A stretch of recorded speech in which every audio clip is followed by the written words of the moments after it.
Hello students, in this video let us discuss about the amplifiers.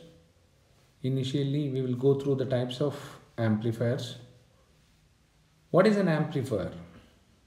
Amplifier is an electronic circuit which increases the strength of a weak signal. The different types of amplifiers are the AC coupled amplifiers. The name itself says always in the name itself definitely there will be some meaning. In the AC coupled amplifiers, the different stages are coupled together in such a way that DC levels are isolated and only the AC components of a signal are transferred from one stage to the next stage. Only AC components of a signal are transferred from one stage to the next stage, but DC levels are isolated. So this is nothing but the AC coupled amplifier. Coupling means how we connect the two different stages. If there are a multi-stage amplifier, how we connect the different stages. If it is a first stage, the second stage, how we connect the first stage with the second stage. So in AC coupled amplifiers, DC will be isolated. Only AC components are coupled to the second one.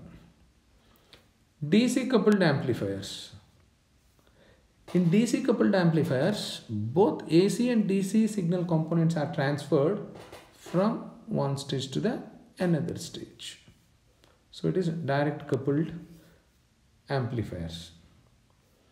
The large signal amplifiers are designed to cater for appreciable voltage or current levels. Typically the voltage levels are more than 1 volts and 100 volts. Large signal, the name itself says it is large signal. Small signal amplifiers, once again very small signal, so it will be in the range of normally less than 1 volt. So these are the amplifiers which are designed to amplify low level signals. But you should be careful in this small signal amplifiers, the noise should not be more than the signal here. So here we should design the amplifiers to combat the effects of the noise. The next type of amplifiers, audio frequency amplifiers. As you know, the audio frequency ranges from 20 Hz to 20 kHz. So these audio frequency amplifiers operate in the range of audio frequencies. Wideband amplifiers, once again the name wideband amplifiers. So the wideband amplifiers are capable of amplifying a very wide range of frequency signals. So typically tens of hertz, for example 50 Hz or 100 Hz to several megahertz. Radio frequency amplifiers.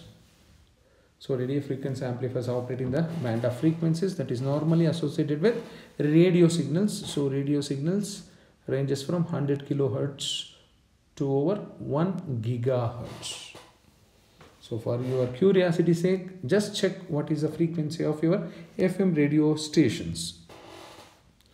Next and the last type of amplifier, low noise amplifiers. Low noise amplifiers are designed so that they contribute negligible noise to the signal being amplified. These amplifiers are usually designed for use with very small signals, so usually less than 10 millivolts. So if the signal is less than 10 millivolts, definitely the noise should be still lesser than that. So the name low noise amplifier. So we should design so that the noise is very less. So these are considered when the signal levels are too less, that is less than 10 millivolts. Now the gain. Usually gain, you will understand by hearing this word as output by input. If it is voltage gain, output voltage by input voltage. If it is current gain, output current by input current. If it is power gain, output power by input power. As you know, the power is nothing but the product of V and I, voltage and current. So P out is equal to V out into I out. Here this is V in into I in. V out into V in is AV from this. I out into I in is AI into AI. So the power gain is nothing but the product of voltage gain and the current gain. Here is a simple example. This is a LKG problem. An amplifier produces an output voltage of 2 volts, output voltage of 2 volts for an input voltage of 50 millivolts. 50 millivolts. Be careful about milli. If the input and output currents in this condition are respectively 4 milliamps, input current is 4 milliamps, output current is 200 milliamps. Determine the voltage gain, current gain and power gain. So directly go to the voltage gain. Voltage gain is given by V out by V in. So output voltage is 2 volts, input voltage is 50 millivolts. So if you calculate, you will get it as 40. So always while writing, don't forget to write milli into 50 into 10 to the power of minus 3. Don't simply write 50. The current gain, output current 200 milliamps, input current 4 milliamps. So it is 50. These are the ratios of voltage and current. So there is no unit. Don't try to write any unit here, because voltage gets cancelled here. Milliamps gets cancelled here. The power gain, it is nothing but the product of this 50 into 40. It is 2000. Power gain is nothing but the product of voltage gain and the current gain. Then input and output resistances. The name itself says it is input resistance. The resistance seen through the input terminals is the input resistance. The resistance seen through the output terminals is the output resistance. This is a block diagram of amplifier. These are the two input terminals. These are the two output terminals. Usually the input resistance is purely resistive. Input resistance is the ratio of input voltage to the input current. It is the ratio of input voltage to the input current. Definitely the unit will be ohms. And usually it is resistive, but in some cases, due to the stray capacitances, we call it as the input impedance. Here it is Ri, input resistance, input impedance, Zi. Output resistance is the ratio of open circuit output voltage, here, to the short circuit output current, I0. So V0 by I0 will give you the output resistance. Once again, normally it is purely resistive. In some cases, there may be some inductance or capacitance, so it becomes output impedance, that is Z0. Frequency response, how the gain changes for the different frequencies. The response to different frequencies. So on the x-axis we plot the frequency, on the y-axis the gain. Here if you observe, this frequency scale is logarithm scale. So this sheet is called as a semi-log sheet, where x-axis is logarithm but y-axis is a linear scale. Why we go for the logarithm scale? Because we need wide range of frequencies, right from 1 Hertz to 1 gigahertz it is plotted here. So better to go for the logarithm scale. Just Google through for semi-log sheets. You can see how it looks. So here for different amplifiers, the frequency response is plotted. So let us first go to the audio frequency. Audio frequency amplifier frequency response is this. Here this is mid-band gain, where the gain is always constant. Here for the lower frequencies, this is for the higher frequencies. Now we will move on to